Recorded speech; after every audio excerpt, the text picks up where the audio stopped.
John Page Williams has been going up and down the Chesapeake Bay for more than 50 years. Being a naturalist, he measures the salinity and the oxygen levels in the water to make sure that pollution is not killing marine life. Why is clean water so important? We drink it, we wash in it, it feeds us seafood, it feeds our souls. The Chesapeake Bay is the largest estuary in the United States, stretching from the state of Virginia to Maryland. Right. John's notebooks tell the story. A few decades ago, this ecosystem was dying. Pollution was coming from farms, nearby industries, and from wastewater. But thanks to federal funding and the Clean Water Act, the bay has been given a new lease of life. There's been a lot of restoration done here to bring back that fish habitat. There are meadows, wet prairies of perennial grasses growing all in here. They are essential habitat for our blue crabs, for small fish. But under President Donald Trump, clean water is under threat again. The administration wants to not only cut 90% of the budget for the bay's protection, it also wants to change the law that is meant to guarantee clean water in the first place. The current law means industries and cities need to seek permission to pollute rivers, a step that would no longer be necessary if the administration was to have its way. That distinct possibility is a major worry for environmental groups. This administration decided to change the definition of which water is protected by the Clean Water Act and proposed to eliminate protections for about half of our wetlands and about maybe a fifth of stream miles. And those, small wetlands and streams are very important for water quality downstream. They filter pollution. And of course, those bodies of water are also where we get our drinking water generally. Lynn Thorpe says the current administration is working for the big polluters and against the environment. There are powerful special interests who would like not to have to deal with those regulations, either to limit or to stop their activities. And those can include everyone from oil and gas, wastewater disposal, to big developers, industrial agriculture, and others. Soil pollution is one of the big risks.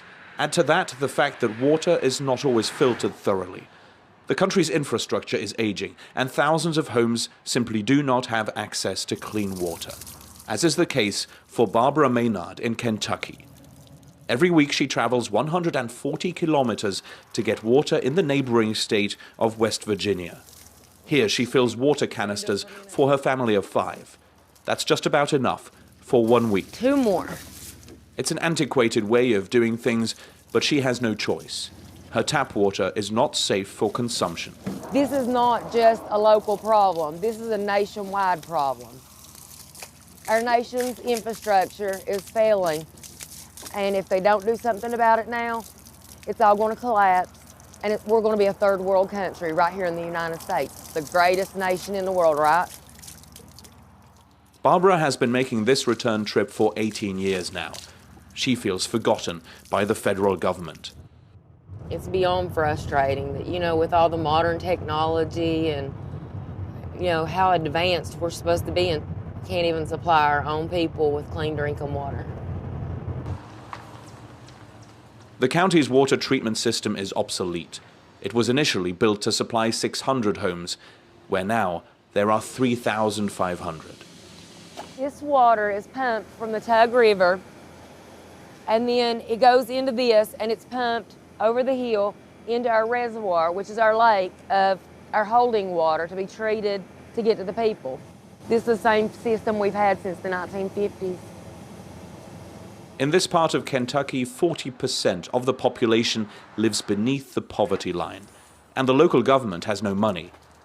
Increasing the price of running water to renovate the system is simply not an option. Barbara's daily life is conditioned by her water consumption. Every drop counts. We totally cook and get our coffee and tea from bottled water from the spring. We do not use water from the sink. And even my refrigerator, has an ice maker, but we don't use that.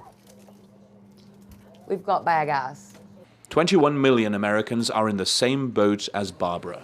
Most of them live in rural America, the part that Donald Trump had promised to look out for. If I could say anything to Trump, I would say, come to my house and live like I do for 1 week. Pack your own water. Go without for days at a time. You know, worry about the health issues of your family.